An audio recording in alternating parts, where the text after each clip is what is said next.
3, 2, 1. Hi guys, and welcome to another episode of Failure Friday, where we talk to friends, clients, and sometimes strangers. I don't think I've had a complete stranger yet, but I aim to have strangers on this show, where we talk about our personal or professional fuck-ups and how they have made us better people, better friends, and just the whole goal here is to help other people and also reflect on our own accomplishments and failures and just share. Because social media, it's all about showing people how perfect your life is and how great everything's going. But a lot of us, especially people that have accomplished a lot, it took a lot of mess ups to get here. So I want to shine light on those so that we can educate each other and contribute to the community.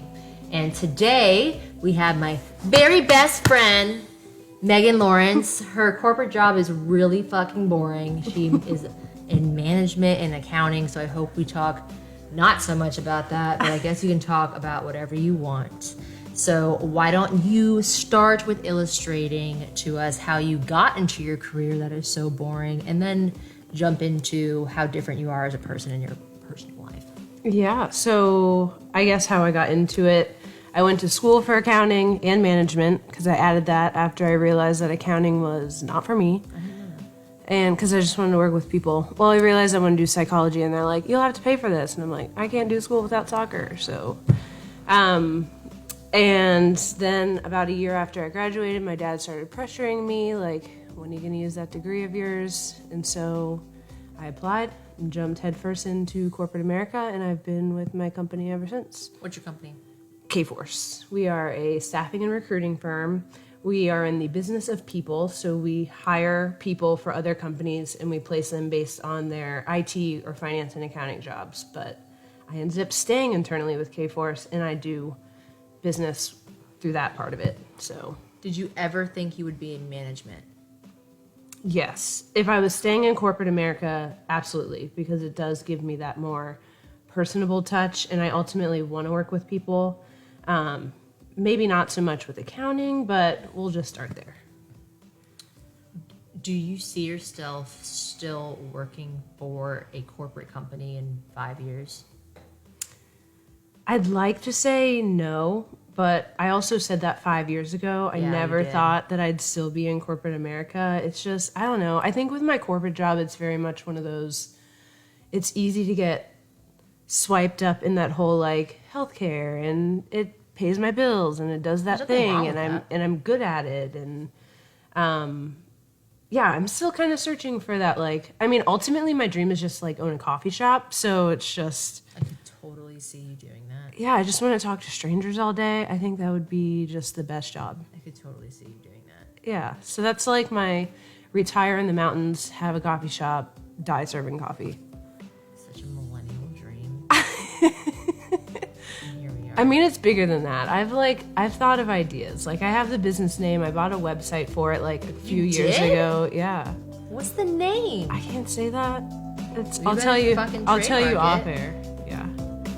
No, I've looked into that. So what failure do you want to share with us today?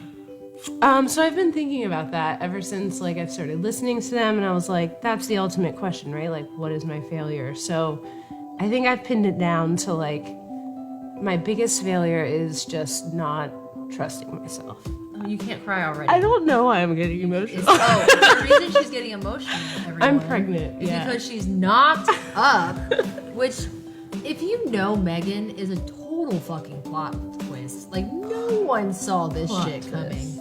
So, side note, congratulations to Megan. She's pregnant with a little girl. She's due on my birthday, which is absolutely no coincidence, because God wanted her to give birth to me in a different form. I mean, because we need each other. It's a little stretch. Not the due date, but it could be the due date. And another full disclosure, I've had 2 mojitos, and this is my 3rd drink, so I am toasted. Okay. What was our original question? Failure. You don't trust yourself. Yeah, so just never trusting that internal, intuitive voice of mine. And I mean, it does stem all the way back to like childhood, and just never trusting myself because I was always told things. And so I've always sought things in people outside of myself to tell me who I am, to lead me in the right direction. And so by doing that, I've made a lot of failures. Okay. Give us an example of not trusting yourself. Because I think it's natural for everyone, especially as a woman, to have this lack of sense of surety within themselves. I mean, it's hard to be, you meet very few women and you're like, wow, they know exactly who they are, especially at our age and even younger than that. But give us an example that you refer back to in your childhood where you're like, that just gives you the cringe feeling. It's hard to pinpoint to one. I mean, A, I don't really remember my childhood, but B, I just always remember being told that I was wrong. So I think it was just always that voice in the back of my head that made me not trust anything I was deciding because I was always told I was wrong. So it was just hard to kind of make decisions for myself without leaning on something or someone else to kind of validate that. I was always looking for someone else's external validation to be like, okay, yeah, this is what you should do. Do you think that had anything to do with you being an only child? I mean, it probably has a lot. You didn't really have like a benchmark? Yeah. I always think about like what my life would have been had I had siblings, or if I had that like other type of emotional support to be like, do you see what's going on here? Like kind of like that. Yeah, like someone to be like, this is fucked up, right? Yeah, so I didn't have that. I had a couple dogs, but they can only go so far. Yeah, I agree. R.I.P. Otis. He was a real one. He was the OG. That was her original dog. I remember that dog. He always let us sneak out. He'd bark a couple times, but then he's like, all right, I see you. See you when you get back.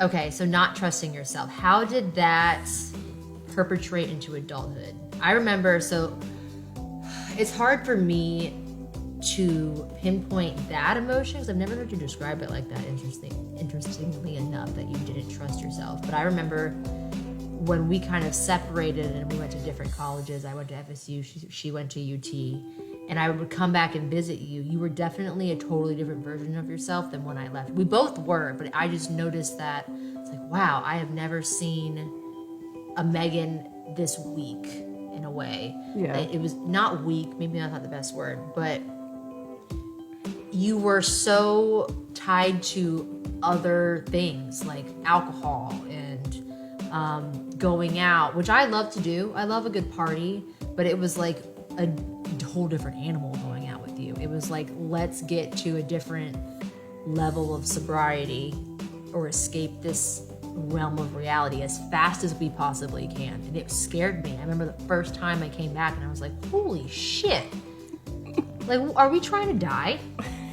Like, is that what we're doing? And then it happened again and again and again. Is that related to the type of feeling? So, I mean, I guess a good way for me to explain like when the foundation of my life started to break apart was, so I grew up playing soccer. I excelled at it from a young age. It was all that I became to know about myself. Like I wrapped my identity around it. So in college, when I went to soccer and it wasn't planned out the way, it was the first time I ever had a negative coach. And I've always had very positive coaches in my life. So for me to go to college and play a sport and then have someone who just like, literally, it felt like their goal was to like bring me down every practice. So it just like, it shattered my ego, and it's something that I was good at. I thought I was great at it. And so when that came about, that's when my identity really started to break apart, because I was like, I'm not the soccer player. My sophomore year is when I really... That was junior, God. Well, so my sophomore year, I wanted to quit. I went home, told my parents, they were like, let's try to do it one more year. And I tried to go into it my junior year with like a whole new mentality. And I mean, it eventually had to be, my coach said it was a mutual thing, but I ended up getting kicked off the soccer team because just the things that I was doing. I stopped showing up for practices mainly because I was either too fucked up in the morning, either still hammered on drugs in some sense. So like my career with soccer ended. And that's when things really started to spiral out of control. But college also too, like that was the first time I was away from my parents. So it was like, God, what is this freedom that I'd never experienced before? Okay, wait. So you're saying that the feelings that you couldn't trust yourself, I've never come to this conclusion before until right now, which is crazy because I've heard the story so many times. So I'm trying trying to say this in a way that doesn't sound terrible. Because I'm drunk, I'm just going to say it.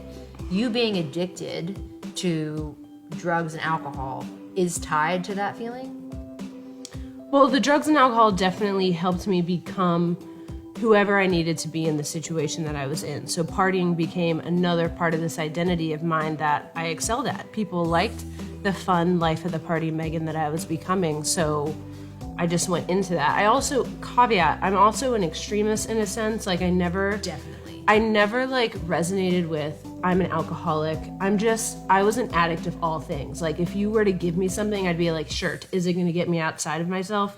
Great, let me take it. You were an addict, not of all things. You were an addict of uppers. Anything that made you happy or like you, not downers. Yeah. Like she never was like taking. That's true. I wasn't going to go out and take like an Oxycontin or something, No, but it was Adderall, like Adderall got really bad. It was Adderall, it was alcohol.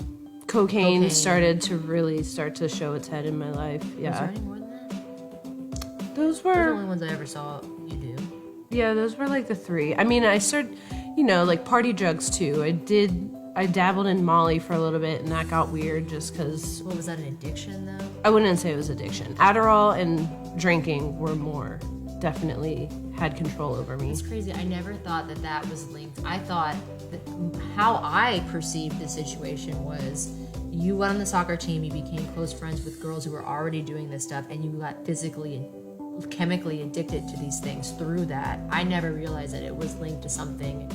It was satisfying a part of you emotionally where you were lacking, which makes a lot more sense now why it continued for so long even after soccer ended. Yeah.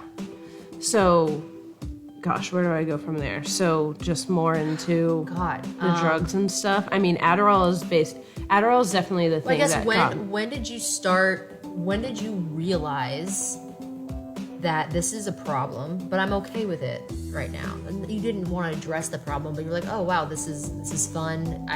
This is probably not healthy, but I'm gonna roll with it. I will remember the first time that I probably had a conscious moment to myself and was like, wow, I probably have a problem. I asked someone how often they black out, and they said, oh, I can probably count on one hand. And I was like, one hand? I can count on one hand. This week it's Thursday. I probably blacked out at least 3 times this week. And that was How did you do that and play soccer though? It couldn't have lasted that long. I don't know. Collegiate sports is not a fucking joke. Yeah, definitely was not. And I mean, in the off season, it got a little bit. Off season is definitely easier to, party hard. But I don't know. We were me and my roommates. We balanced it pretty well. I still had good grades. I still showed up to soccer practice at that time. I was a very physical, athletic person. So I still prided myself into that. And I guess that kind of leads into when soccer started breaking away from my identity. When I went hardcore, this was another extremist thing that I got into, was I started hardcore weightlifting, which I had never done. I got down to 105 pounds, which is really low for me because I'm 5'10". So I was 55 pounds underweight. I was not healthy. So I took something that's supposed to be good and positive for you, and I put it into this extreme situation. There was just no balance in my life. Everything I did, it had to be all in or all out. And it started to really, Do you think your parents ever noticed it at any point? I was really good at keeping that a secret from them. I only went home on holidays, and I wouldn't even stay the night. I'd be like, all right, we did the Thanksgiving thing, I'm gonna dip. But I never drank around them. Because it wasn't fun for me to just have one beer. That was not my thing. And I wasn't about to drink 12 in front of my parents and then be like, that's not normal. I'm out. Yeah. See you guys I'm gonna drive Sunday. to Tampa now. So yeah, the only time my parents found out is when they had to pick me up from jail. Oh yeah, do you want to fast forward there? But what's crazy about this experience is that even though it's a failure, it was not even the beginning of it, right? That was not the beginning of the I end. still drank for 2.5 years after my DUI. No way. That was 2.5 years. You still continued after that? Yeah. Let me tell y'all, that was the first time, I think that was the first time I ever screamed at you. I was so. I called Kendall from mad. jail knowing she couldn't come pick me up, fully knowing she was in Tallahassee. That is not where the story starts. Oh wait, no, I'm thinking of a different experience. Yes, I'm thinking of the next thing we got to get to. Was that the next incident? Was that the beginning of the end? The beginning of the end's my like rock bottom. Yeah. That's The 2.5 years DUI from now. Was me yelling at your mom. Mm-hmm. Yeah. So I'm in bed, and Megan calls me in the morning, which she never does. And I remember looking at my phone and being like, I don't want to deal with this right now. Because I'm thinking like she's fucked up still from the night before, or like it's her telling me a funny story and I'm exhausted. I ignore it, but then you called again. No, it wasn't your name. It was like a weird number. Yeah. I was about to say, it wasn't my number. It wasn't your number. It was the jail. And would you like to accept this phone call? Yeah. And I finally answered it the second time you called. And it was fucking jail. And I answered it and you're like, Kendall? I'm in jail. I'm like, yeah. I'm bawling though. You're bawling hysterically. She's like, Kendall, I'm in jail. Picture me hysterically crying. I'm like, yeah, I know. I just heard the recording. How did it go? I don't even remember. I was half asleep. The jail experience? Yeah. Well, I struggled through it. Like just setting up a phone call was like, in and of itself, one of the most stressful things. Like I had to remember a certain word password, and like I'm still hammered at this point. So you were when you called me? Yeah. Oh shit, I didn't know that. Yeah, it was. I mean, I blew almost a 0.3. Like I was up there. Fuck. Were you calling around other people? No. I mean, I only know you and my mom's phone number. No, I mean, like in the movies, you know, they show you like a line of people in orange jumpsuits, and like it's your turn at the booth, and you're like, hey, yo. There's like it was like a circle of phones, but I only had like 2 phone calls. It was however much money I had in my wallet at the time, so they took like all my change. And at some point, they told me I needed to write down phone numbers, but I didn't remember that. So, well, I did call Shannon too. She's useless. Like I would never call her. That's in a the time. only other number you memorized? Hers. Well, it's really easy. Hers, yours, and my mom. Yeah, but she wouldn't call her mom. Yeah. And I don't know what she thought 19-year-old me was gonna do all the way in Tallahassee. So I called my parents, and they were like, "You need to call her parents one time before we'll go down and pick her up." I called my dad, and he was like, "You need to at least call her parents one time because I don't want them to be upset at me if I go and pick up their daughter from jail." I was like, "Okay," and he was like, "Let it ring at least twice." I was like, "Okay," so I called their home phone number because I had it memorized. I think it was 727-398-1335. Yep. Which we no longer have, so don't try calling I it. know. Wait, right? You don't have it. Yeah, we don't have a I didn't think landline. so, but I tried it one time. And your mom picked up first fucking ring. Hello? And I was like, oh fuck. And I told her, and then I can't remember exactly what she said, but I'm pretty sure it was they was on speakerphone, and then your dad was like, what happened? And then I had to explain it to your dad again, and then she was like, well, I'm not going right now. I have to take a shower and do my makeup. And I just went off because I was like, I don't even remember what I said. I freaked out on her mom, which was not the correct thing to do. I was just upset because she was fucked up in jail and she has a lot of issues from childhood, and I didn't know who else to yell at. But moral of the story, they came and got you from jail, right? They did. Second time my dad ever said he was disappointed in me. What was the first time?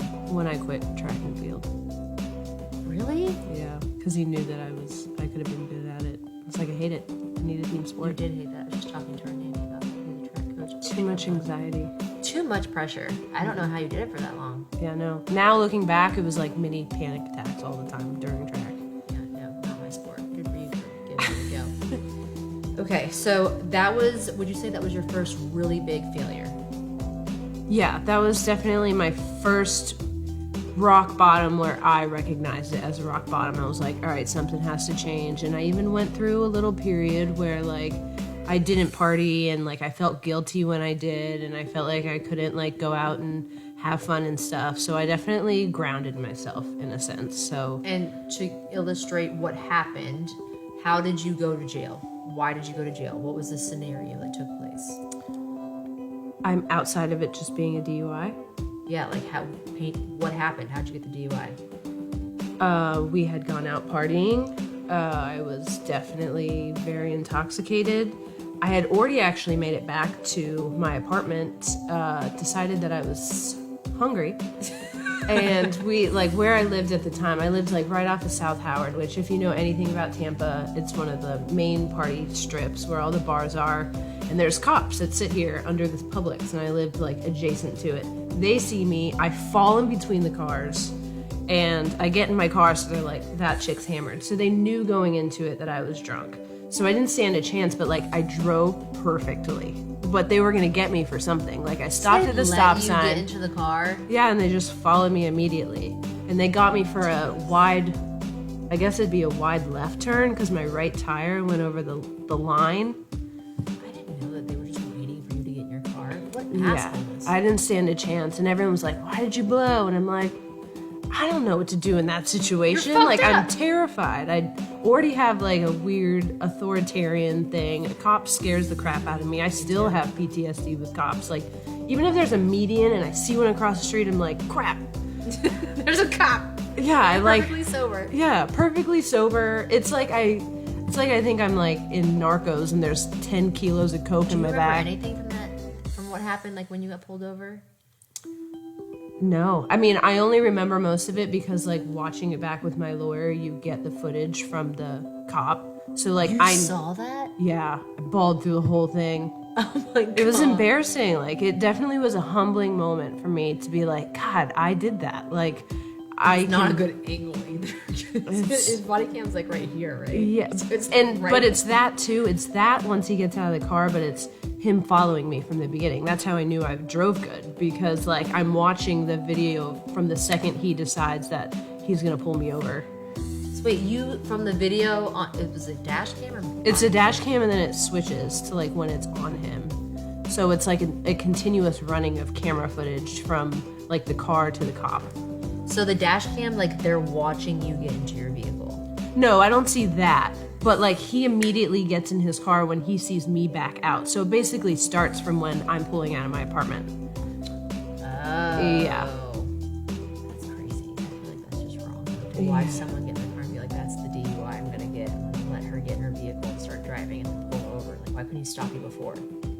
Well, it was weird too because it was raining out. The guy took me to a parking garage so I could do the field sobriety test, which was weird too. Like So you actually got out and tried to do that test? yeah, I had to do it, and I refuse? failed it. No, I mean, no, I think you have to take. I seriously like I don't know. I don't think I can. You can refuse to blow, but I think they have to put you through the test. You After don't. you blow. Okay, some people don't. I don't actually know. My brother's background being like, I didn't do it. I mean, all I know is that I did it. So I don't know if that's actually. I wasn't gonna like turn it down. I basically was like, okay. So now let's turn this into an educational moment. Someone who has just gotten a DUI, or people who have not gotten a DUI, give us a quick synopsis on what the process is after you get a DUI. They're so common, guys. I'm not saying it's right, but I mean, there's been so many times I could have gotten a DUI. I'm just lucky. But give us a rundown of the process you have to go through, the cost. Cost of it really is just a money thing. Like no matter where you live, it's gonna be easily 8 to 12 grand, depending on, you know, lawyer fees, your car insurance. You have to get a lawyer. It depends because in my situation, I blew so high that if I didn't get a lawyer, I probably they would have processed me at the rate that I blew. But my lawyer was able to get me down to a lower level, so I never had to have that machine in my car. Which, for those of you that don't know, like there are certain machines that they can put in your car if you like have X amount of DUIs, if you blow a certain amount, where like it can literally just go off when you're driving, and you have to blow for a continuous 30 seconds. And if you fail it, it tells you your engine's gonna shut down in 30 seconds, and you have that amount of time to pull over. Yeah, like What? I was so well. Because it's expensive. Like you have to pay for someone to come like put that Install in it. your car to like keep it up to date. So I was just grateful for that because it wasn't another cost that I And had that's to do. related to how high you blew. Yeah. What is that limit? Is it different by state? For Florida, they had me. My lawyer was able to knock me down to below 0.15 to 0.2. I I don't remember, but there was a certain threshold. I want to say 0.15 is where they got me down to, and it was able to save me from that machine. Even though you blew 0.3 on record. 0.27, yeah, so I just rounded up to 0.3, yeah. But how, like, so on paper you blew 0.15? Yeah, like in the, I don't know what lawyers do in their lawyer magic, weird. but it's based on who they know, who they can talk to. But yeah, that's why paying for a lawyer is helpful in that sense. Okay, so that's a large portion of that cost. And then DUI car insurance is expensive. Like your rates, and you have to have it for at least 3 years, is going to go up to $400 to $600 a month. And then you have to go see a parole. Is it probation or parole? Parole is probation, because parole is prisons. I always get that confused, so sorry. You have to go to a probation officer every month, and you basically just hand them a check. Sometimes they drug test you. You hand them a check? Yeah. Who do they work for? Because you're paying off a fine, essentially. So, and they're the ones who are collecting for the fine. And then I had to go to court mandated therapy, like group therapy, to talk about. Was it helpful? I liked that part because it's the therapy part. Like, I like talking to a professional well, I mean, I guess at the time I didn't. Probably at the time I just saw it as like another cost. Now in my life, not that if I got, which I won't get a DUI because I don't drink, but now in my life, the court was like, you should go see a therapist. They'd be like, all right, cool, let's talk about some shit. But back in the day, yeah, I probably didn't do that great at it because I wasn't very introduced to everything that was going on inside of me. I was just like, So that's part of it, though. You have to go to that group therapy. Yeah. That's interesting. I didn't know that either. yeah. Does that cost? Yeah. You have to pay for the therapist. So that was about like, I don't know, 120 a session. Do you pay for that through your probation officer? No, that's separate. So you're paying therapist. And then I had to do volunteering. Okay, sorry guys. Had some technical difficulties there. We're gonna pick up right where we left off, and that was us talking about the costs associated with her DUI. And my question before the camera shut off was, did your parents help you with this? Because you were in school. Yeah, I definitely would not have.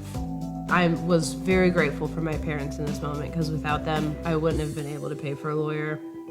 It was the first moment in my life where I was like, I never want to have to depend on them for not to get me out of shitty situations, but just financially, it was a financial turnaround for me because that's when I started working, and I went into another extremist thing. I had 2 to 3 jobs always. That's when kind of soccer started to end. It was right around that time. So I was able to have more jobs. The DUI was during soccer still.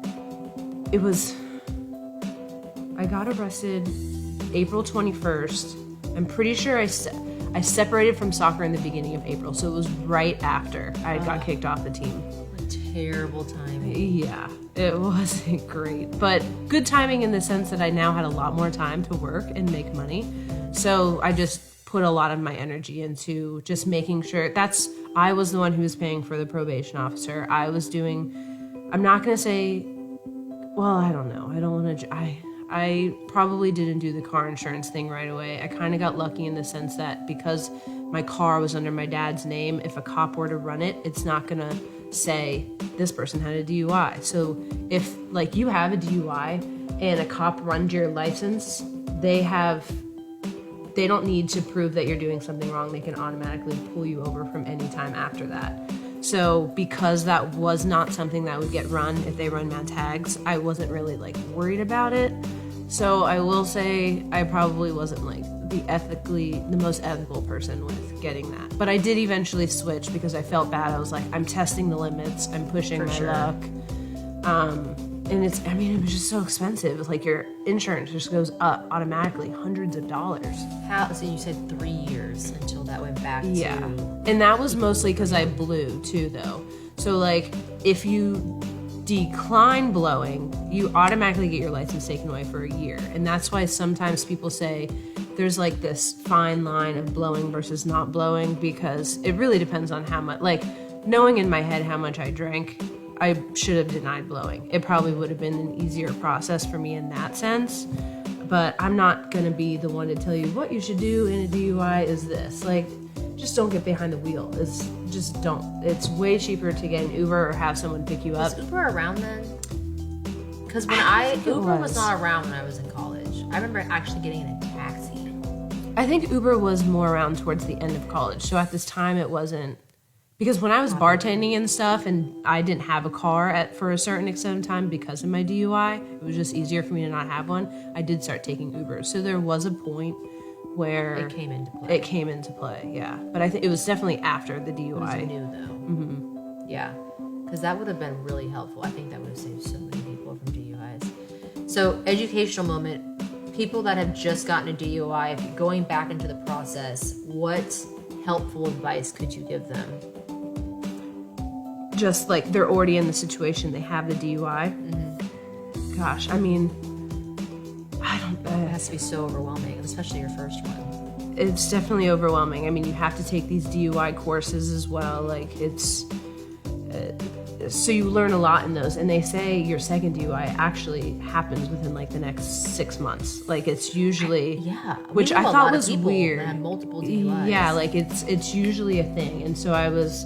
lucky in the sense I was like, this is not going to happen again. A, financially, I just can't afford it. And B, I mean, you don't want that on your record. It's so much better to just have someone come pick you up. I know, like, I don't know what it was when it came to drinking and like being somewhere with your car where you're like, no, I have to wake up with it in the morning. Like, there's just something. That was me too. Yeah, but I think a lot of people go through that, but it's just not worth it because no one thinks they're going to get caught. But $10,000 later, you're like, shit, I probably should have just taken that $7 Uber. No, for sure. But I'm the same way and I'm guilty. That's why I said I'm lucky because and to this day, even if I know I'm going to drink, I prefer to have my car because in my mind I have this false sense of control. Well, I can leave when I want. Like, I like having that. You can still leave when you want when you have an Uber, but it's just like the ability to get in your own vehicle. Yeah. It's not healthy. But I get that. I get where you're coming from. So do you have any helpful, specific tips for someone who's just gotten their first DUI? Something that you wish you would have known or advice you would have given an earlier version of yourself post-DUI? Take it seriously. Like, I wish I would have started diving more into, like, why am I actually in this situation in the first place? Because, yeah, I grounded myself for, like, a few months after the fact, but I picked up right up on my negative spiraling tendencies. And not just everyone... I mean, people get DUIs all the time, but if you're getting a DUI, there is, I don't know, a reason for it. Like, you've got to take those types of instances in life as like, maybe I should slow down and take a look at the choices that I'm making in life. And this was one of those, like, I don't know, fate moments. Yes, you don't want this to happen in your life, but it should ultimately be a deep learning lesson. Like, I wouldn't take it back. It taught like, it was such a pivotal moment for me. Not that it stopped my drinking, but it taught me a lot of things. So, I don't know, pay attention to why it's happening and just reevaluate the choices you're making. Do you remember any specific thoughts that went through your head while you were sitting in jail? Sobering up? This is terrible. I always joked, because I'm kind of covered in tattoos, and I always kind of joked that, like, if I was in jail, no one's gonna mess with me. I was the biggest baby. Like, I just wanted to crawl in a hole and die. Like, I was so sad. It was such a humbling experience. I just felt like crumb. Did anyone talk to you? Oh, my roommate was like the 75-year-old prostitute who definitely knew. How do you know she was a prostitute? Did she tell you? Yeah, her name was something like Candy, or like, she was someone who like knew the guards. And she was like, honey, it's gonna be fine. I'm like, listen, Candy, I don't plan to be back here again. Did you say that to Candy? No, I was like, please stop talking to me. I'm like, you said that to her? I was very kind about it. I was like, I am just not in the mood right now, clearly. Like, I was crying so hard it looked like someone took bats to my eyes. Like, my mugshot is depressing. Like, you can tell that I'm like, I'm feeling bad about myself. Did you want to put it on a coffee cup one time? What, didn't we do something like that? I think we wanted to, and then I think it was for your mom or something. Yeah, like a before and after picture. We joke about it now, but oh man. Yeah. Okay. So the DUI happens. Personally, I was concerned for you at that point, but I wasn't like concerned because in my mind I had my own bullshit going on, and in my mind, Megan was close to her parents. She was a 30-minute drive from her family, if that. And then you had your best friends in college who were dope people. And I'm like, she's safe. She has people that love her. Her parents are right there. She's going through some shit, but she's safe. You weren't safe. So you said you went through a period of healing after, but at what point did you say, fuck my healing, and just kind of plummet down further? Was there a trigger point? I mean, I don't think that there was any specific moment. I think enough time had passed where I was like, okay, I don't have a problem per se. Like, I probably was out of therapy and whatnot. Like, For the DUI? Yeah. How long did that therapy last post DUI? 12 weeks. Yeah, not long at all. Yeah. And it was every week, so 3 months. Okay, wow. Okay, and then that's when so the therapy was actually kind of helpful for you then, because you're saying that after that ended. Yeah. Then definitely I wanted to put on a persona. Like, I definitely was trying to make it seem like this isn't my everyday life. Like, they bought into it pretty well. Like, I pretty sure I was told by someone, like, I know this has got to be like, you know, a freak thing that happened in your life. I'm like, yeah, this is nothing bad. I don't do anything bad. Like, I'm a good girl. Yeah. Bad things happen to me. Yeah. Okay. What role did the people around you play in enabling this behavior, if at all? Or did you truly just have like everyone fooled that you were fine? I don't think anyone around me knew the emotional extent of what I was going through. I mean, hell, I don't think I knew what I was going through emotionally, what I was running from. I just thought that it was fun to go out and be the life of the party, and we were the life of the party. Like, we ate that shit up, and it enabled me in the sense that, like, the people around me were truly they were having a good time. They weren't necessarily running from any type of demons or childhood or anything like that. I mean, a few years down the road, I start to gather the results of why I was doing the things that I was doing, but nobody, not even myself, knew the extent of that. I just thought it was normal. Like, it just becomes normal after a while. Like, this is our Tuesday, Wednesday, Thursday, Friday, Saturday, Sunday, Sunday fun day. Like, it just... Oh, I remember. Mondays were our chill nights. We'd stay in and drink instead of go out and drink. So the time that I came down, I want to say it was like 4th of July. Yeah, that was before a couple after years. DUI? That was because that 4th of July was close to when I got sober, because I got sober August 10th of 2015, and that July 4th was in the same year. Okay. That was the first time I realized something was wrong with her. Yeah. That was bad. I came down for 4th of July. I think we went to the beach. Yeah, we went to like PCI, I think. I don't know what PCI is. Postcard Inn. It's like that popular St. Pete bar. Okay, we went to PCI, and I remember you were just like drinking gin, like you grew up just on straight up out of a corner. flask. And Gin for the win was my saying. that was terrifying, because I was like, we don't have a chaser, like we need to go to 7-Eleven and get like some Sprite. You're like, we don't need no fucking chaser. I'm on the St. Pete, bitch. And then she just starts chugging gin, and I was like, oh shit, I think you drove. Someone drove. Maybe it wasn't you. I drove us back. I remember you drove us back.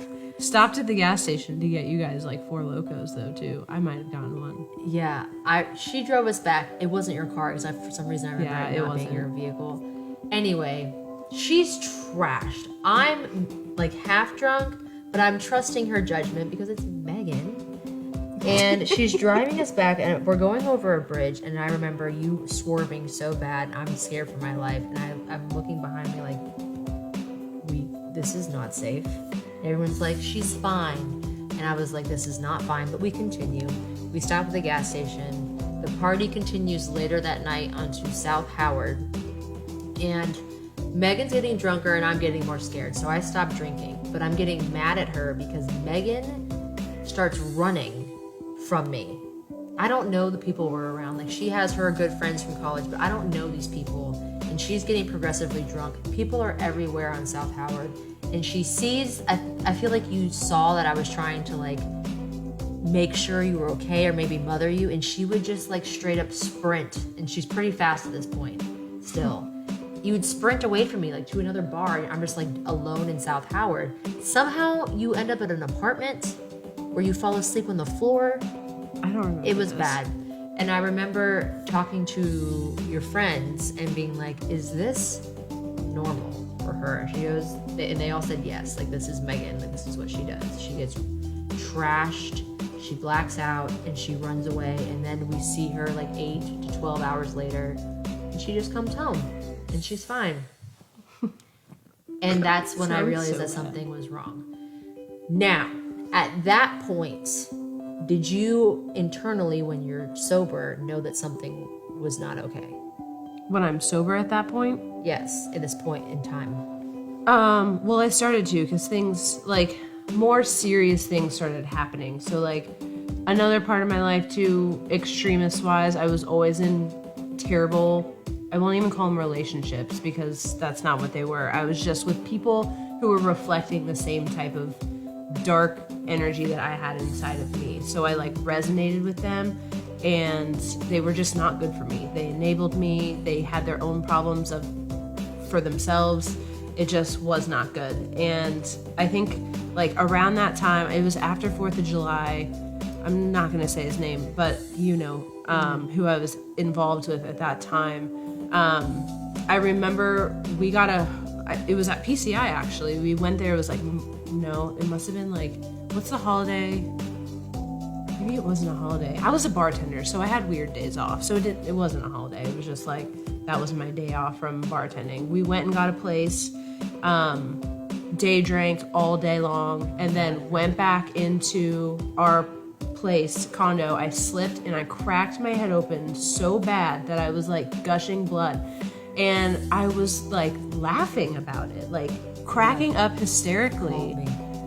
Yeah. And sent me pictures. I was like, it was weird. I mean, mind you, it was probably a lot of blood too, because like I was really intoxicated and it was a lot thinner, but still like cracked my head open. A couple days later, I mean, that was like a 3 to 4 day bender. I remember like coming back to reality and being like, that's not a normal situation. I think that was within like a month before I got sober. okay, so that was the first time. I didn't know this either. So that was the first time you're like, okay, shit's awry. Yeah, like accidents like that were happening where it was like, this isn't a normal level of drinking. Like I knew that I was pushing the limit. It didn't mean that I was stopping, but like there was a part of me that was like starting to realize like, okay, like you probably should reevaluate this kind of stuff. So nobody else out of your circle has taken you aside and been like, not hey, once. are you okay? No. So I think something valuable for someone in a similar situation would be, once you have that moment of clarity where you're like, okay, I'm not ready to address this yet, but something's not okay, and I know in the future I'm probably going to have to address this. I think at that point, would it be helpful to take a look at the people around you and see if anyone has said anything? I think it's hard for me to say that. Because you're not hiding it at that point. It's hard for me to answer that because the people that I'm also surrounded with are like great people. Like they still all have like, yes, they're hardcore partiers, but they all had really good head on their shoulders. Like I just don't think that they understood why I was doing the things that I was doing. So I can't fault them in that sense. I don't know, it's weird. Like maybe I'm justifying it, but like I'm still best friends with 2 of those people today. Like and they're doing very well for themselves. Like But did they see that side of you where you're like hurting, you're like falling and hitting your head consistently on a regular that basis? was more like the partners saw me in that level, but they certainly weren't telling me anything was wrong because they too were, in their own ish. Yeah. Damn. Okay. So then we're getting to the point now where you're having these issues, and these issues are still emotional. There's no outside triggers, really, or is there? It sounds like soccer was a trigger because you're like, soccer shattered my foundation That of was like your who I ego. was as a person. So like that's when I was like just latching onto anything where I was like, okay, who am I really? okay, that's one way to look at it. But so that also has to deal with not trusting yourself as well, Yeah. because you're not trusting that you're someone of value, that you have a true identity, you don't know who you are. Yeah. Okay. How, skipping forward over the grand finale, what helped you find that today? Wait, which part? I guess, What helped you find your identity? What helped you get over that? I mean, I've done so much work since, I mean, I feel like we have to go through the rock bottom and then into the healing process as to where, because it wasn't until my healing process that I really started to like ground myself and realize that why all of these things, why I was acting out the way that I was. Well, you walk me through the rock bottom, because my perception only comes after you did what you did. Like, we've never even really gone into the real details of it because I don't like talking about it really. Yeah. But you can walk me through the beginning. So I had just started my job that I still have today, but I had that job. Oh my God, really? Yeah, I had that job for less than 30 days. I didn't know this. Yeah, which is weird because I was always like very good at separating my work life from my party life because Very good. making the ends meet and like having money for myself was very important. I mean, it's how I was able to drink. God, looking back now, I'm like, how did I afford it? Like, I make way more now than I ever did back then, and You would spend so much freaking money when we would go out. well, it helped knowing like every bartender though. Like, I it still saw your definitely bills. helped. Yeah. Like, they would be like $80 at a bar. So it was weird for me to go out this one Sunday night, essentially, when I had this corporate job. That was like the one part of me where I was like starting to kind of get it together. But I knew something was going to have to give. Like, if I was still going to work 7 years later like I am today and waking up with hangovers and stuff, I mean, there's no way I would have lasted. Like, I would have been fired within the first probably year. Like, I just was a different person. So I do credit K-Force. I've always said, like, I kind of got sober through K-Force because they kept me on after my rock bottom. Like, Do you know about that? I mean, I've never flat out told them, like, what my rock bottom is. But they know you if had a rock they've bottom. read, like, if they've read anything that I've written online, then they know what my rock bottom is. They probably have. Okay. So at the time I told him I was just drugged and I needed like to recover for a couple days is what I told them. And it was enough I was out of work for 4 days and I was like, I've got to go back. Like, they're going to fire me if I don't. So I guess do we just jump into, I guess want you to leading up. walk me through what happened that day that made you go out and then what led to that you can remember. So I got off of work on a Sunday. It was not football season yet, so it was just like a regular Sunday of working. You're still bartending? Yeah. And working. Okay, of course. Yeah, because I was like, this is nice, good side money. I was going to try to keep it going for as long as I could. So it was just a regular Sunday, and I got off of work, started just a couple beers, and then it just escalated. Like, I made another like weird life decision. There was these strangers I had met at a bar. They were going back to their place, so I've never met them before. Going back to their place to do some blow. And I was like, this will sober me up. So I went back with strangers to do cocaine. That could have been anything. Went back out after that, and that just like, I don't know, made my decisions even worse. And then I was pursuing. Did you meet someone out? Yeah, like people who had already gotten off from like other people that I was working with. But then again, all the local bars, like Tampa's a big city, but it's also not. Like, you kind of know everyone if you're in that hospitality scene. So like I could go to any bar and just like, all right, I know like 10 people here. So it was easy. But I also, I had a couple of people that I was working with that met me out. They were keeping it chill. I mean, I thought I was chill at the time. And then the guy who I cracked my head open with, I pursued him. He was in St. Pete, so I drove over the bridge. And I'm pretty sure he told me, like, don't come. Like, he was he was very flat out honest. Like, I'm not good for you. Stop trying to, like, pursue this. And I just kept pushing it. And I shouldn't have. Like, that was on me. Like, I full take responsibility for, like that. yeah. It's comfortable. And so I drive to St. Pete. He's not giving me that attention that I want. And so I just start chugging. Like, I'm just drinking gin. And then at some point, I decide, like, I don't know, there must have been a moment in that decision making where I was like, this is not how I want to live. So, yeah, I drove back over the bridge. We had just moved out of our house because my roommates, they were going on to their separate ways. So, like, I still had the key to this house. Like, I think we literally had moved out, like, the previous week, but I still hadn't given the key to the homeowner. So we go there. There's, like, an abandoned couch there. And that's Your when... abandoned couch. Oh, yeah. There's, like, one couch in there. And that is... I mean, it feels weird. Before I went to that house, I drove to a convenience store. I bought a bottle of Tylenol Extra Strength, and I decided to swallow the whole thing. You remember all that? I remember waking up with the Walgreens receipt next to me, just Tylenol, and Just Tylenol. It's not funny, but I don't know any of this because we've never told me this. yeah, and well, I'm not gonna give people. Never mind. Not going to give people advice on, but Tylenol, you can't OD on Tylenol. It's like my nurse friend told me. That's good to know. I feel like Yeah. you can't though. No, it's like your body will reject it after a certain amount. Well, that's good to know because I do take a lot of Tylenol. I get really bad headaches. It's like the only thing that works for me. I mean, you can completely have liver failure. Like it damages organs and stuff, but it's not like you taking a bottle of prescribed pills or something like that. But I didn't have that. Luckily.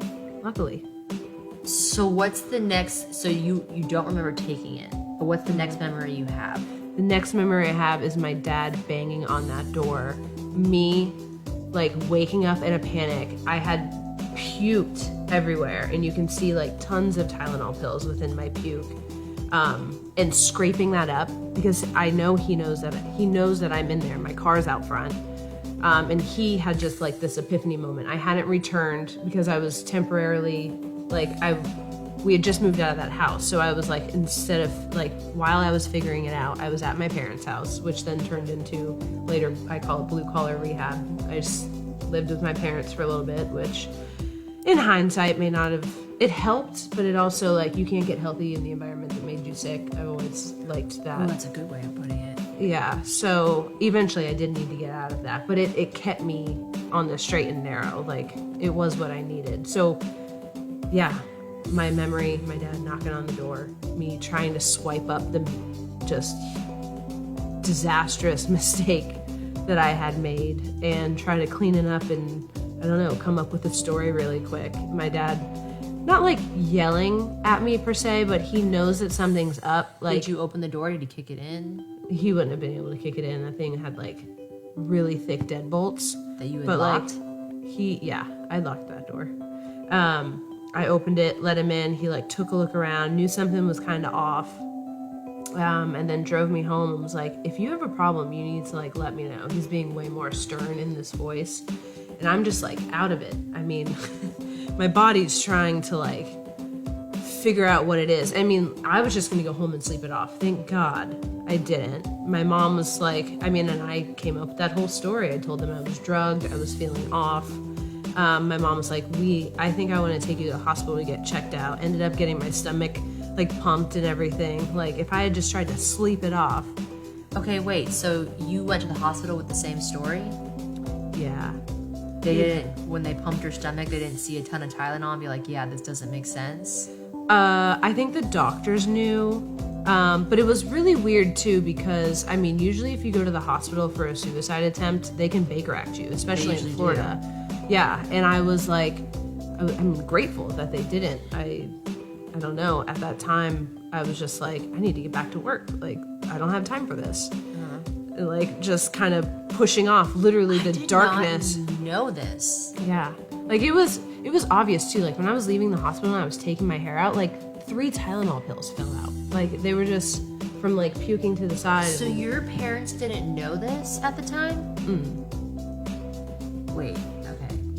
No, they definitely didn't know it was a suicide This is attempt. making me question everything that I thought about the story that was true. Okay, they did not. When did they find out?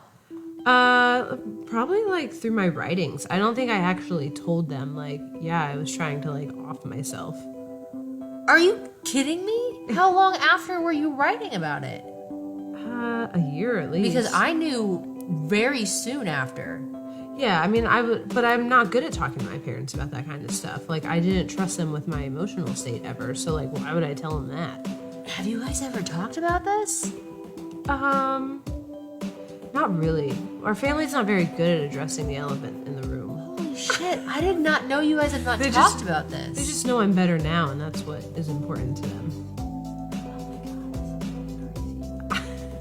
This is fucking crazy. Okay, here's the story from my perspective. So, we've had this running joke that for whatever fucking reason, I'm her emergency contact when shit goes down. And I never asked to be her emergency contact, and I never wanted to be her emergency contact.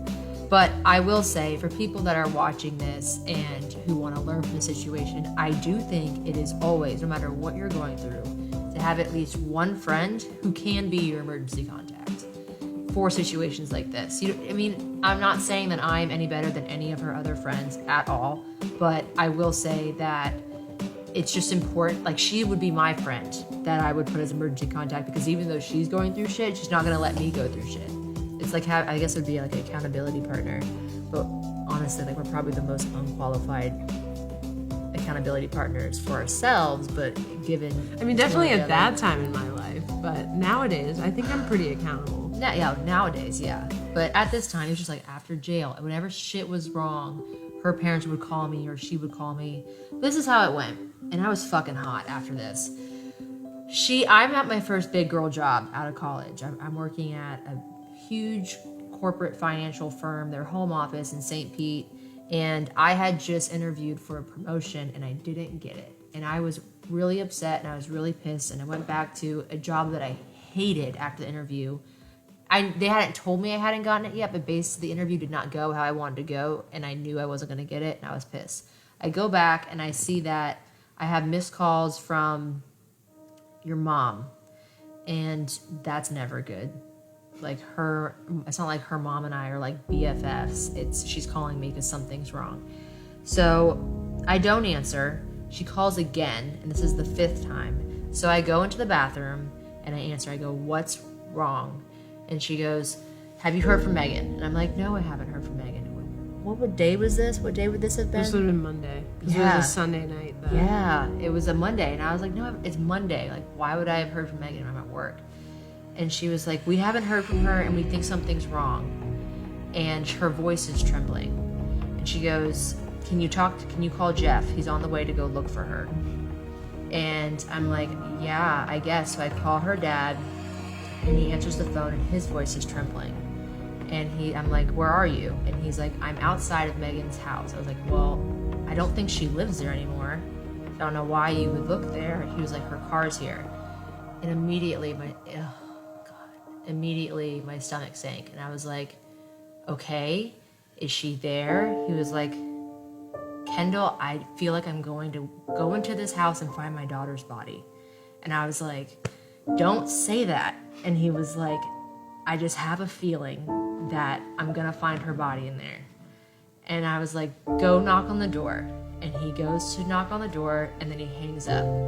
And then I think you call me like a day later and you tell me that you tried to kill yourself. And I just remember fucking yelling at you because I was so fucking mad that you kept putting yourself in these positions where you felt like shit and you didn't value yourself. I could not understand how you could not value yourself, because even though everyone has their own fucking trauma, I just couldn't understand how you had so many people, me included, that loved you and you still could not find the strength to get your shit together.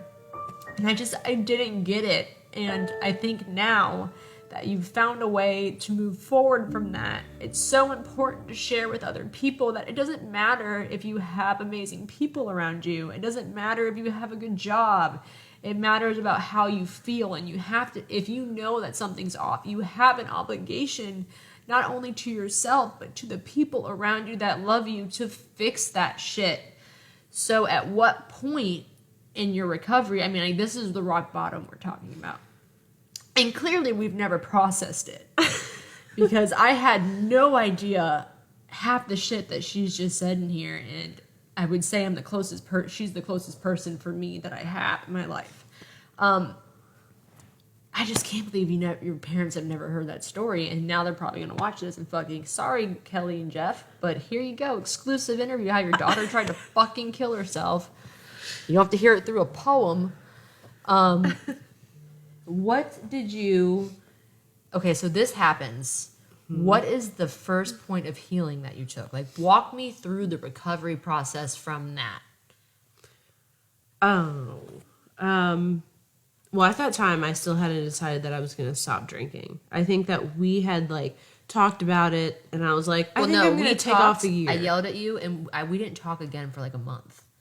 Really? See, I feel like that time of my life is kind of like a blur. Like, I feel like I was just processing a lot. Like, I knew I had really fucked up. I knew I had wanted to change something in my life, but I also had no idea of what that was going to look like. I was now back at my parents' house, which, I mean, no one wants to have to be forced to live back at their parents' house, especially if it's not, like, what they want to do. So even though I was grateful for it, like, it did help me get on the right path. But at that time, I didn't know that it was going to be the last time that I had a drink. Because then when I know when we did talk, I was like, yeah, I think I'm going to take off, like, I'm going to at least do, like, a year of no drinking. Or, like, yeah, I think that's, like, obviously. Okay, yes. But, okay, another thing Megan tends to do, and you did this before you were sober, is she would do these, like, 30 days no of this, like 30 days no ketchup, 30 days no smoking weed, 30 days no drinking, 30 days no fucking carbs. And it's just, she would do it, and I remember us talking, you would do it just to, like, prove to yourself, if you can do this, you're not really addicted to it, you don't really need it. And day 31 was, like, making up for 30 days. Every time. Yeah. And I think the 4th of July was after one of those 30-day things that you did. Could have been. Because I did that one a few times. I did the no drinking one, like, at least 3 or 4 times. Shit-faced on day 31. Then I would go on, terrifying. like, a bender. Anyway, so going back to what you're saying. This healing so the healing process, like, I don't think that Stop calling me! My husband's calling me. It's just, this is clearly more important. Ignore that. Or text me. I don't think at that time I knew what that healing journey looked like for me. I think I was just taking a break from, I don't know, I was removing certain connections and relationships in my life, and I was definitely doing a deep reevaluation. Okay, so that's the first step. How did you choose who to remove from your life? Not who specifically, but how did you choose? It was not necessarily like a choice. Like, those people that were bad for me naturally fell out of my life because we no longer had anything to bond over. Like, I realized that so many of the friendships that I thought I had were purely built on a toxic bond. And the second that I removed those toxic things from my life, they no longer had anything to relate to me on. And my sobriety was then a challenge to them as people, because it's like, it then forced them to kind of look at, well, what's wrong with me then? And people don't like that if they're not ready to look at it. And I mean, I wasn't necessarily ready to look at it until literally I got to a point where, I mean, if there's a worse rock bottom for me than that, I don't know what it could be. Like, it was literally a life or death situation. So there's nothing worse to me than that. Like, there's nothing from drinking gave me benefit in my life. Like, there was never a night of drinking where I was like, you know what? I am a much better person because of that situation. Like, never. Did anyone else know about it right after? Like, who else did you tell? About, like it what actually what happened. it was? I mean, probably just you. a friend, Ashley, at the time. We're no longer friends. Because she was very much one of those people who, you know, you just quickly separate from once your paths go very drastic different ways. What did she say? Like, what did you get a different reaction from her? Like, what? She was supportive because I think we had bonded over like an emotional disconnect from ourselves. So I think she did understand me on that deeper level. I think she also had her own mental health issues. So it was easy for her to like look at me and be like, I feel empathy for you. Like, I know what you're going through right now. And I think that, so she was someone that I confided in. It's not that she's a bad person now. It's just, Yeah. we do different things. I think she lives somewhere else as well. Like, I wish her well, but. Yeah. No, I mean, it's just interesting that I didn't know I was one of the only people you told either. I thought that you went through the Rolodex of your inner circle or outer inner circle and were like, all right, I know I have to make changes. These people are not going to gel with the new version of me that I have to invest in, so they must go. But it really just happened more not because you wanted it to. People just stopped calling and texting. Yeah, like it just kind of happened naturally. But, I mean, I'm grateful for that. I mean, You should be, yeah. They were very temporary people in my life, and you see that now. I mean, if you were to remove drinking from your life, you will if drinking is a huge part of your life, not like you have a beer every once in a while. But if drinking is a huge part of your social life and you just stop out of nowhere, it's jarring how many people actually will just fall out because that is the bond that you have. It's purely a social drinking thing. Okay, so what is the first intentional thing that you did to invest in your sobriety?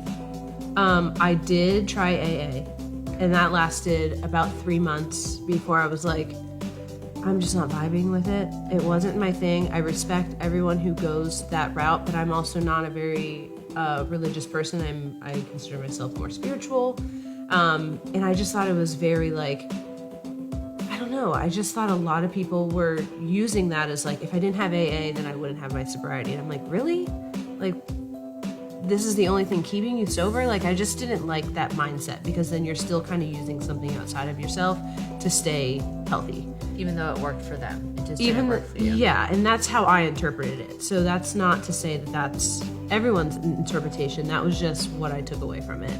And maybe I just went to the wrong. I mean, there's so many different types of AA groupings, and I didn't know that. Yeah, like there's different styles. There's more of like bigger scenarios. There's more of like that, you know, what you see in movies where you're sitting more like in a circle and it's kind of like a close knit. I never tried that. That might have been more my style. But it just didn't work for me. So but I mean, I appreciated going. Like, I learned a lot through people's stories and stuff. It didn't have enough to keep me going. Did AA not working for you derail you a little bit or set you back? Kind of feeling like this failed? No, not really. Because I mean, I was, like I said, I'm definitely an all in or out type of person. So when I made, and that's not to say people like slip up and have drinks when they decide to become sober, but because I was so set in my like, I literally tried to end it. Like I'm just not even going to flirt with that as an option. So sobriety to me and removing that from my life was like the only option. So I was just going to find my own mode of AA, whatever that looked like for me. So that became talk therapy. When I moved away and went to Jacksonville and came and lived here for a couple of years, that was huge in my healing, just because it was the first time that I had ever truly been with myself. Like, when I think about it, I had always lived with my parents. I always had roommates. I always was a part of a team. But then when and you were here and stuff, but like I was in my own apartment. I learned a lot about my own like neuroticisms and like how I interact with myself in silence. You had your own dog. I did. A dog really helped. Having Pele was like, that was like timing. When Sierra was like, I need someone to adopt Pele. At first I was like against it, but that was the greatest thing that I could have done. So Okay, that could be a helpful piece of advice. Maybe if you're alone, because I think being alone might not be the best decision for everyone. Some people might need that accountability partner. Yeah. So you would consider Pele a support animal. Yeah. That was also 2 years after I had lived in my blue-collar rehab situation. Oh yeah, tell us more about that. So blue collar rehab is her living with her parents. I think you went over that. How is that helpful and how is it not specifically? It was helpful in the sense that, like, I definitely had to, go back to that, like, what are you doing tonight? Like, it was not that I was asking for permission to do things. I think that they knew that I was a grown-ass woman. I can make decisions. I think that they knew I was in a point in my life where, like, they knew I had fucked up, and I knew that too. So, but they didn't know how you'd fucked up. Yeah, so maybe that's why it was a little bit more, less restrictive, I guess. But, like, I also wasn't, like, doing much either. I was just kind of, like, I don't know. I was there. I was just kind of going through the motions. I wonder if they knew that you were lying. I don't know. I think a lot of me, they like to believe what makes them comfortable.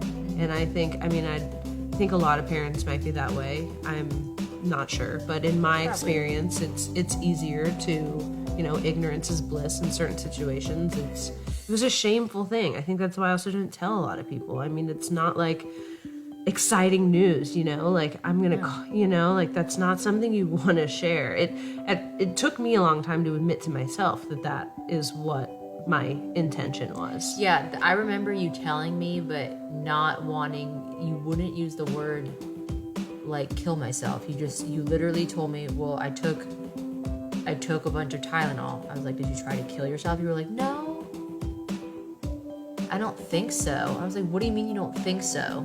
Yeah. And you were like acknowledging it, skirting but around. You weren't acknowledging it. And I was like, are you okay? But this just makes like more in sense. denial. This makes more sense now that we're going through it. Okay, so you moved in with mom and dad, which was already the plan before that. Yeah, but it definitely, my plan to move in there was just because, like, I hadn't figured out, like, my own apartment yet. Like, it was a very temporary situation, which turned into, like, a 2-year thing. Did you do anything else, like journaling? Did you start therapy? Like, what were some of those tools?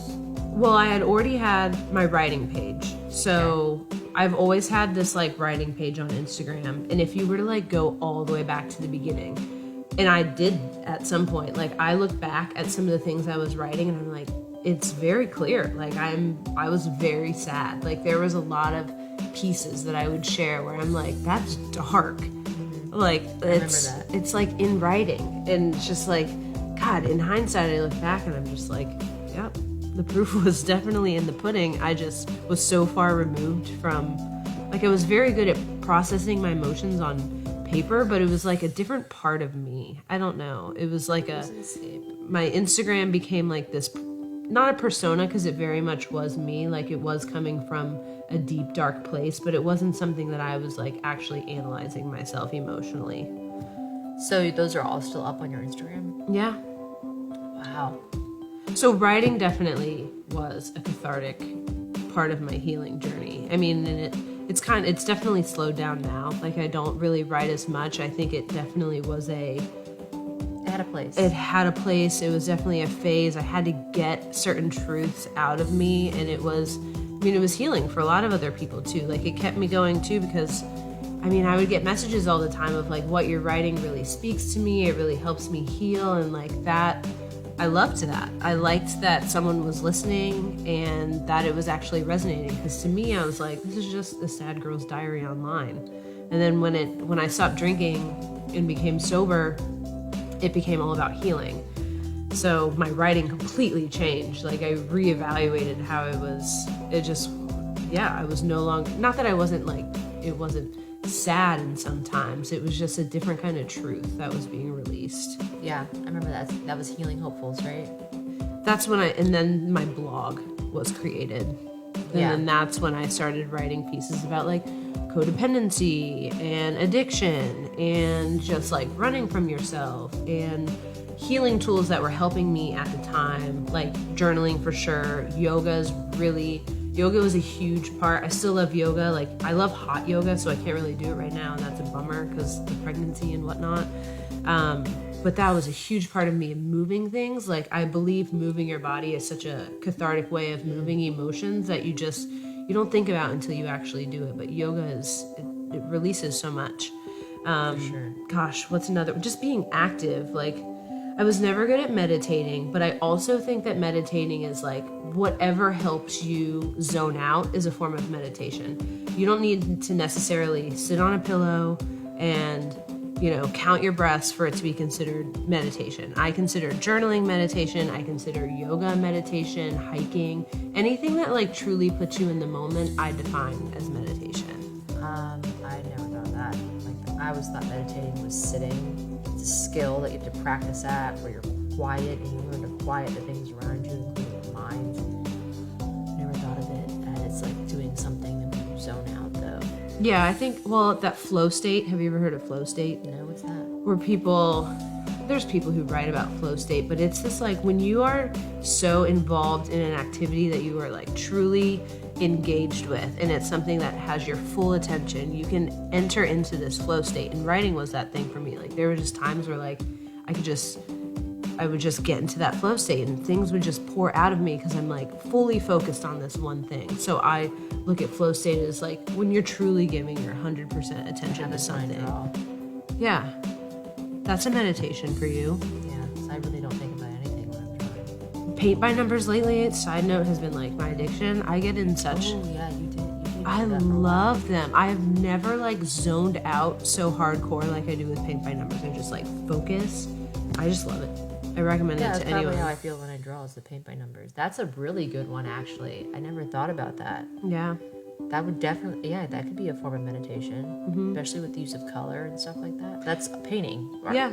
And they turn out beautiful. Like, you don't have to be like an artist to like create these things. But. So that's cool. So those are real steps that you can use. Do you have any other advice for someone who's maybe considering killing themselves or has recently tried, on what they can do, who they can reach out to, something you either did or wish you would have done differently looking back at it to prevent the rock bottom? Gosh, I mean, that's so hard. I definitely So hard. find yourself a circle, and I know that's easier said than done, but I mean, as much as social media has a negative connotation, I definitely think it is such a tool in the way that you can find a group of people that relate to you, and not just like what's the cognitive bias? Like, what's that thing where people get into where it's like you're just listening to what you want to hear? Ooh, either cognitive bias, validation. Yeah, it's something like that, but Oh, that's gonna bother me. social media can be that, but social media you can also just find humans in the world that are going through certain things that you resonate with and Who want to connect. And you can just send them a message. I mean, it's the one thing that I love about social media or just technology is we have so many people at our fingertips where we never would have been able to interact with them before because we didn't know they existed. Like, yeah, you can send a letter to someone, but you have to know them first before you can do that. Now, you can scroll through someone's life and just see what obviously they gotta be vulnerable in some sense. Like, it's not just the surface level pages that you come across, but like there are deep people out there that are like bearing just their life. And I mean, that was so helpful to me. I created a whole sober community through social media. You did. From the outside looking in, how I saw you coping with your sobriety and healing from what had happened is you threw yourself into your writing page. Yeah. Like, you started like writing for other blogs and magazines and speaking engagements and stuff like that. And that's not something that you were doing before. And you started making content and making sure you were posting multiple times a day. And that's how I saw, that was the reassurance that I had that, all right, she wouldn't be putting this much effort into this if she wasn't taking it seriously. Yeah. And it definitely took a lot of energy. That blog, A lot. like, I was adamant on it. I posted a new article like once a week at the same time. I made sure, like, it took me a lot of time throughout the week to like put that together, get my thoughts together. So it was a lot. I would text you, be like, what are you doing? You'd be like, writing or getting something ready for this post. And yeah, I don't know how you had time to do it all. Yeah, now looking back, I'm like, God, how did I do it? But it was that healing period in Jacksonville that I had where it was like, I had that I think was necessary to the healing journey. Like, I think that was one of those stepping stones in my story that got me to where I am today. Like, I needed to get all of those words out of me. And now, not that I don't like writing, I still love writing. There's still a part of me that loves like the art of it. But the type of writing now, I don't know. I got, not that I got tired of talking about my story, but I thought that I was just keeping traumas alive to a certain extent. Like, I had coped with those things and I no longer felt the need to talk about them, because after a certain extent, it started to weigh on me again. And it was just like, when am I going to stop reliving this stuff over and over again? You needed a new inspiration, because you were probably starting to associate writing with having to revisit something. Yeah. Like, I feel that. I could see that. But now you have a new and exciting chapter, which is going to be motherhood, which I wouldn't be surprised if you started writing again, because that's going to be, like I've told you before, a whole new level of your brain is about to open up. Yeah. So I would not be surprised if you started mommy blog, some shit like that. How has this experience using real life adjectives made you a better person, a better family member, a better friend, better daughter, and a better partner to Daniel? How has that experience made you better?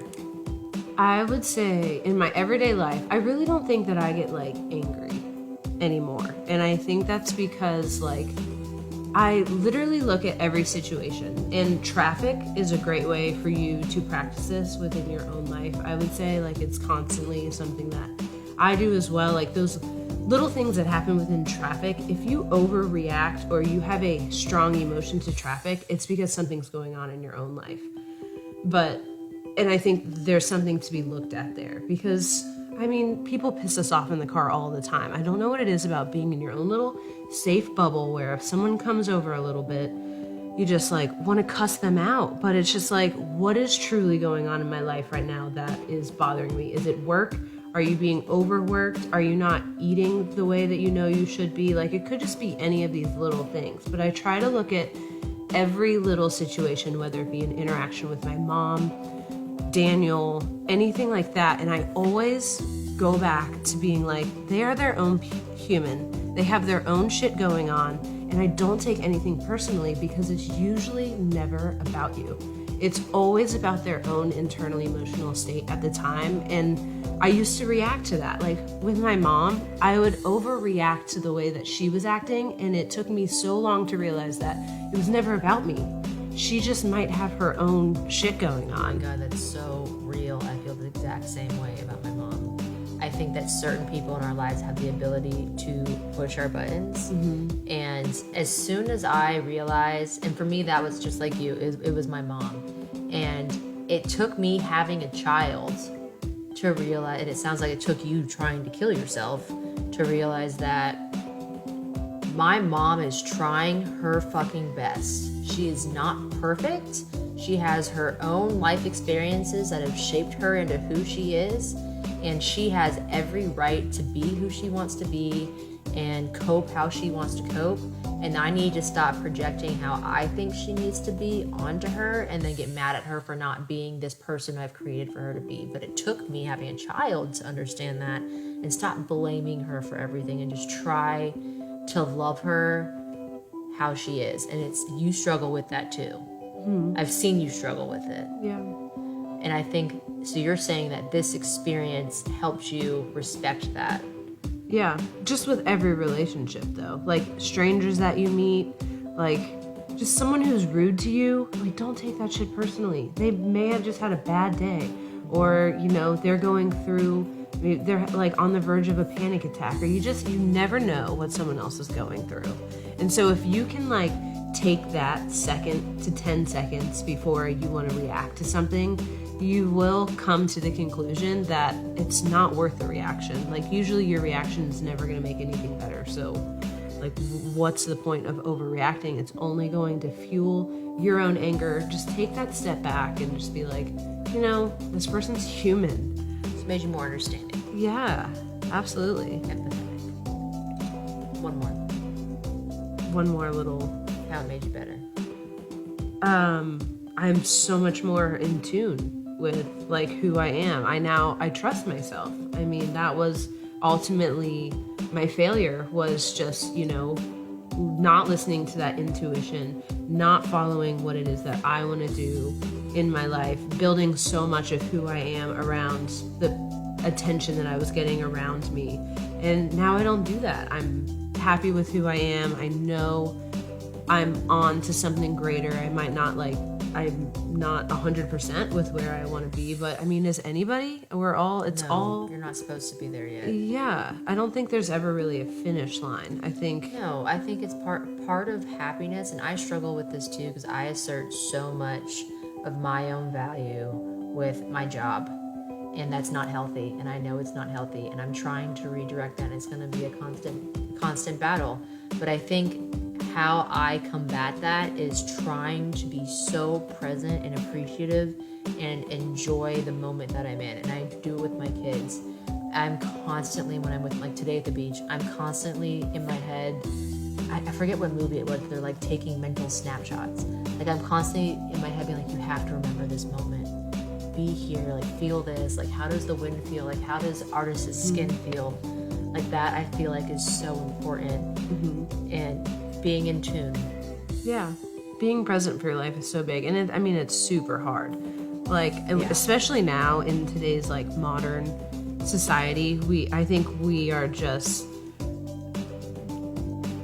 told you need to be doing something. You need to be thinking about what that next thing is for you. And it's exhausting. But, like, really the moments that we cherish and are grateful for the most are when we are just fully present. And if we can find ways for us to do that in our everyday life, I mean, that's what we should truly be trying to find.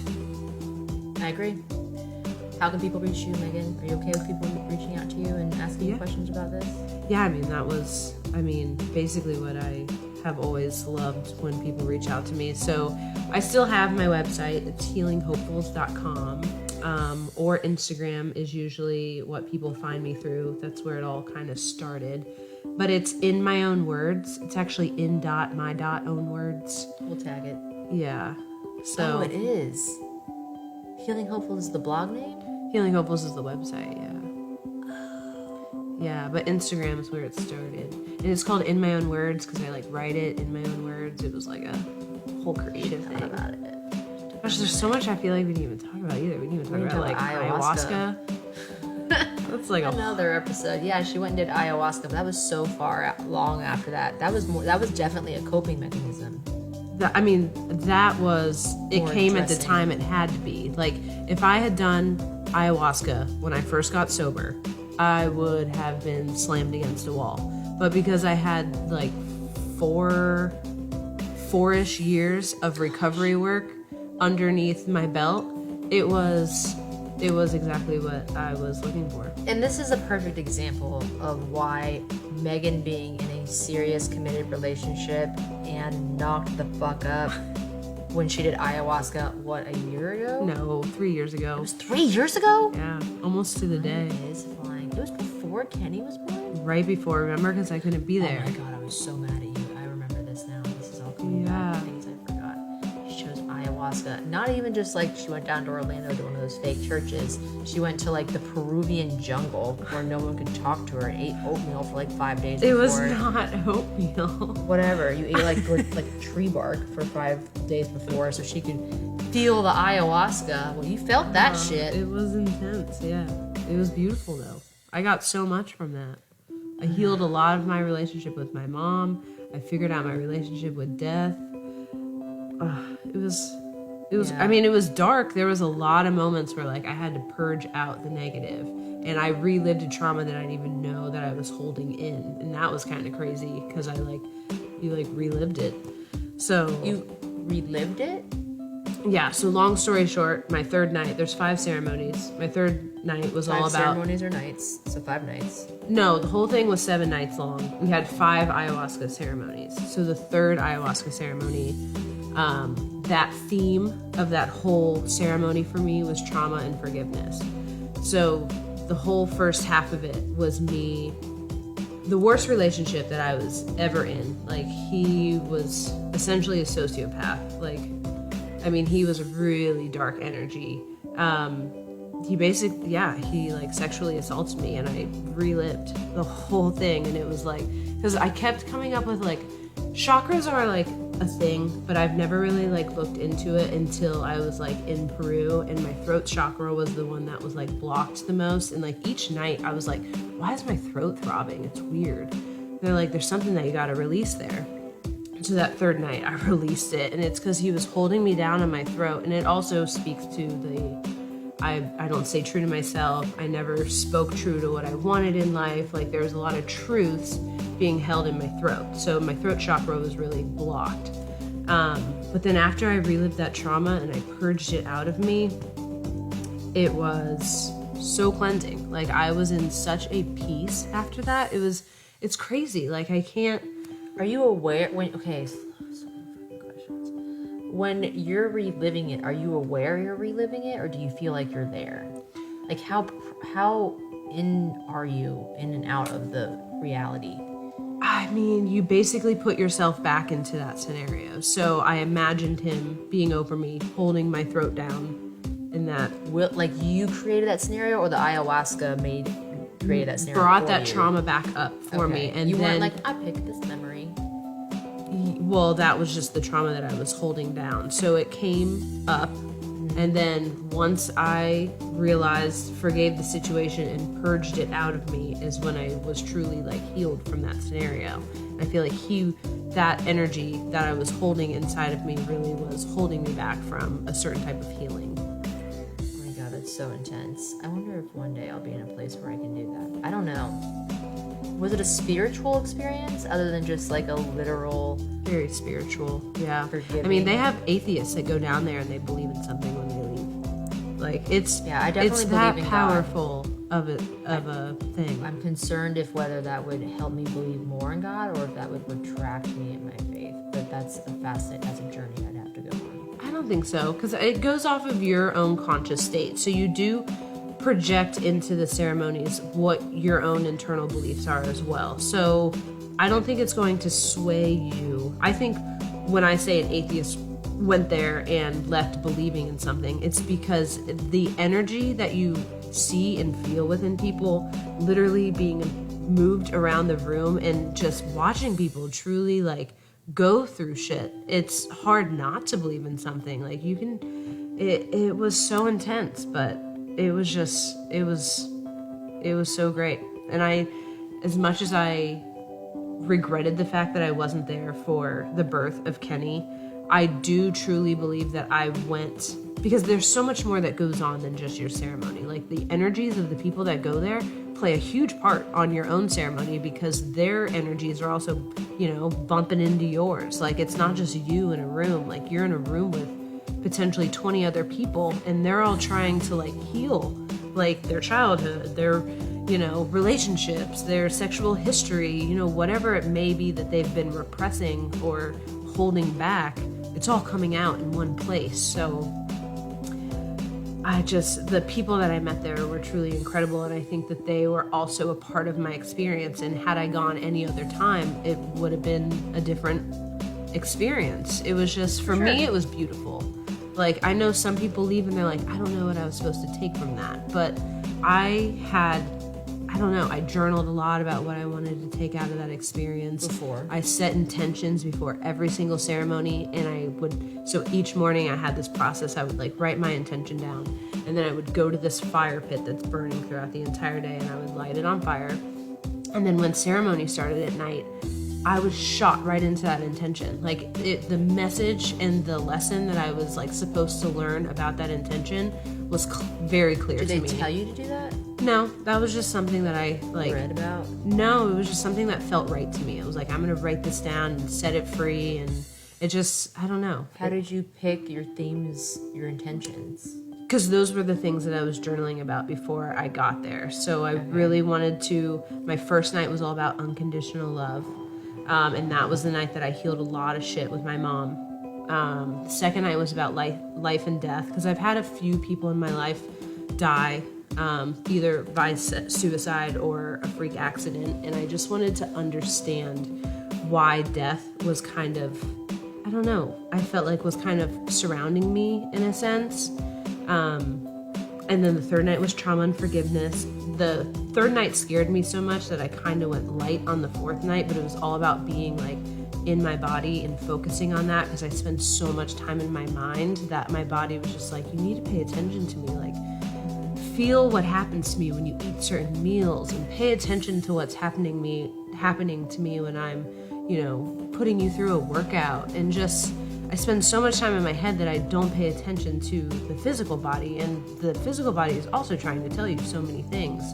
So even though it was a subtle night, I still took a ton away from it.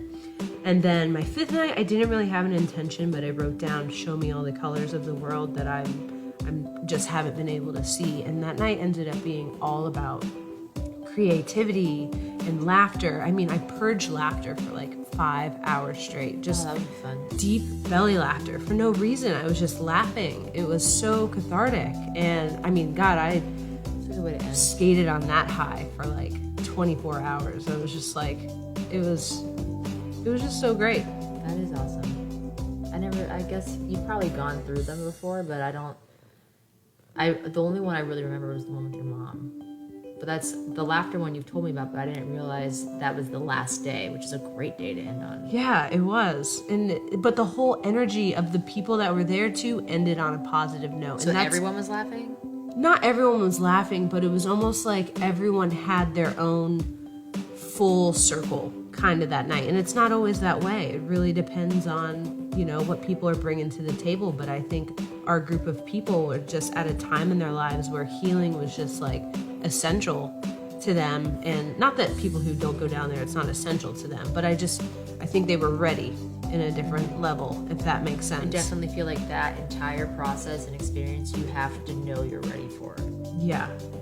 But if ayahuasca has ever spoken to you in any sense, I do think there's a reason for that. I think that not everyone, I do think everyone could benefit from ayahuasca, but I don't think everyone is ready for it. My mom was like, she picked me up from the airport, and she was like, I can see a lightness about you. Like, it makes me want to do it. But my mom is someone who would not be ready for ayahuasca. No. I know I'm not ready for ayahuasca. I actually know very little about it. But I know, I've done shrooms before, and I know that I have a really hard time leaving. My mind tends to go, when I alter it, tends to go to bad places. And then I have trouble getting out of them. And I just picture ayahuasca being 5 nights of me just fucking bawling. And that does not sound fun. I don't think, that's why I think, at least for me, that's why the intentions really helped. Because I went in with a certain mindset. It helped guide the journey. But the end was kind of like a free-for-all. I was like, show me, this is the last night. Kind of show me what I need to see. That could have gone 2 ways, Megan. Kind of. But I mean, when you're going down there for ayahuasca, you should be going down with I'm ready.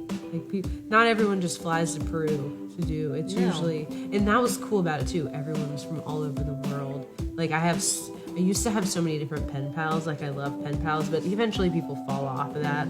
I still talk to them through the social media and stuff, but I just thought that was so cool. That's awesome. Yeah. Thank you for coming and speaking about all your bullshit, and then including me in all your bullshit, and then also teaching me more about all your bullshit, which I didn't even know. There's so much shared tonight that I did not know. And I think it's because it's easier to talk in a platform like this than it is to actually talk about them in a one-on-one setting, because we had a reason to talk about it, right? Yeah. There would be no reason for us to go to dinner and just be like, oh yeah, tell me more. Remember that time you tried to kill yourself? But let's revisit that one more time. But thank you. And I'm glad people, please reach out to Megan. She has so many tidbits of lifelong information. She's a really deep person, to the point where sometimes it's a little bit frustrating. Especially when it comes to ayahuasca. We didn't spend near as much time as we could have talking about that, but that was a huge part of your recovery, but that came later in your recovery. I would say you're going to recover the rest of your life, but ayahuasca, I almost feel like put the cap on like the potential of you ever having a major relapse. Like I just feel like that was like I mean, I like to think so. I mean, it'll be 7 years this year. Like, I can't believe how long it's been since, I've removed all of the toxic stuff from my life. But, for sure. I mean, my life has, I don't know, the things that have happened in my life since then, there's no reason for me to, like, want to go back. No. So it's like it doesn't even feel like that is you that went through those things. It is you, but it just feels like so many worlds ago that happened. I just don't like saying never say never because it like belittles the power of, addiction and just the power that it can take. You never know what could trigger it, like a death or just a situation that could like make you want that. But again, my rock bottom that was my rock bottom. Like you keep hitting rock bottoms until you finally hit that one that you're like, there can't be another one. Unless you never do, and eventually it's, it is the thing that is the end. Well, I'm happy that was your rock bottom and you did not get rockier because I don't know where else it would have.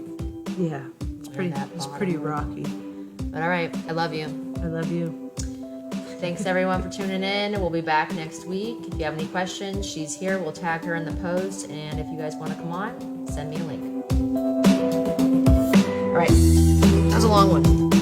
How long was that? An hour and 45 minutes. Oh my God. Wild. Is that bad?